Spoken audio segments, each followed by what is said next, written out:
అందరికీ నమస్కారం అండి.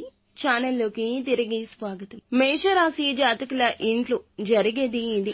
జూలై మాసంలో 15వ తేదీన మీ ఇంట్లో ఈ యొక్క పరిస్థితి కలగబోతుంది. ఇదంతా ఈశ్వరేచ్ఛ. ఏం జరగబోతుంది? పరీక్షా సమయమా లేదా అద్భుతం జరగబోతుందా? తదితర అన్ని వివరాలు వీడియోలో తెలుసుకుందాము. వీడియో నచ్చితే తప్పకుండా ఒక చిన్న లైక్ చేసి మమ్మల్ని సపోర్ట్ చేయండి. ఇక ఆలస్యం లేకుండా వీడియోలోకి వచ్చేద్దాం. ఉద్యోగస్తులకు ఈ రోజున చాలా ముఖ్యమైన రోజుగా చెప్పడం జరుగుతుంది. మీ ఆత్మవిశ్వాసం జాగ్రత్త తీసుకోండి. ఎవరిని గుడ్డిగా నమ్మొద్దు. గురు, శని, రాహు ప్రభావం సమయ పాలనలో పనిచేస్తున్నాయి. కాబట్టి కొన్ని పరిస్థితుల్లో తొందర, అప్రమత్తత తప్పనిసరి. ముఖ్యంగా దూర ప్రయాణాలు, కొత్త పని ఒప్పందాలు, కుటుంబ విషయాల్లో జాగ్రత్త. ఉద్యోగస్తులకు ఈ రోజు ముఖ్యమైన పత్రాలు, డాక్యుమెంట్స్, ఫైల్ వర్క్స్ వాటిపైన దృష్టి పెట్టండి. ఏ చిన్న తప్పిదమైనా పెద్ద సమస్యకు దారితీస్తుంది. ఉన్నతాధికారులతో సంబంధం బాగానే ఉంటుంది. కొత్త బాధ్యతలు అప్పగిస్తే సరైన సమయానికి పూర్తి చేయాలి. ఉద్యోగంలో మార్పులు ఎదురవుతాయని ఊహించడం కాకుండా ప్రస్తుత పనిని మీరు చాలా వరకు డెడికేటెడ్ గా చేయండి. మనసు పెట్టి చేయండి. గుర్తింపు పొందుకుంటారు. వ్యాపారులకు ఈ రోజు పాత ఒప్పందాలు కొనసాగించడం మంచిది. కొత్త చెల్లింపులు, పెట్టుబడులు 1-2 సార్లు ఆలోచించి ముందుకెళ్లండి.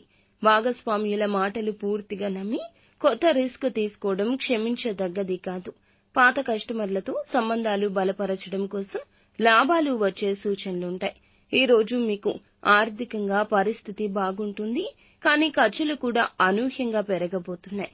ముఖ్యంగా కుటుంబ అవసరాలు, సాంకేతిక ఉపకరణాల కొనుగోలు వంటి అవకాశాలు, వాటి వల్ల కూడా ఖర్చు పెరగొచ్చు. కొంతమంది అనుకుని అప్పు అడగొచ్చు. ఇచ్చే ముందు కాస్త ఆలోచించండి.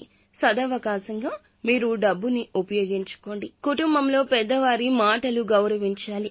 చిన్న విషయాలు పెద్ద తగువుకు దారి తీయకూడదు. మీ పిల్లల చదువులు, ఆరోగ్యం పట్ల శ్రద్ధ పెట్టండి. దూర ప్రాంతంలోని బంధువులతో సంబంధాలు బలపడతాయి. ఎప్పటినుంచో ఉన్న ఒక కుటుంబ సమస్య ఈ రోజున పరిష్కారం అవుతుంది.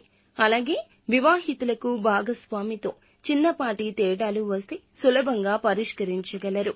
ముద్దుగా మాట్లాడి అవగాహన పెంచుకోండి.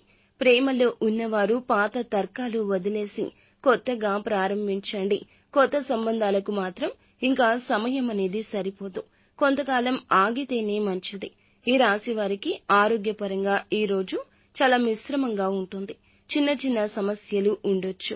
తలనొప్పి, కడుపు నొప్పి, చెమటలు, ఒత్తిడి ఉంటుంది. ఎక్కువ శాతం ఒంటరిగా ఆలోచించకుండా కుటుంబంతో సంతోషంగా సమయం గడపండి. పేదవారికి ఏదైనా ఈ రోజున స్తోమతలో ఉన్నంత దానం చేయండి. పేదవారికి ఈ రోజున మీరు స్తోమతకు తగ్గట్లుగా దానం చేయండి. నిత్యం శివారాధన చేసుకోండి. అంతా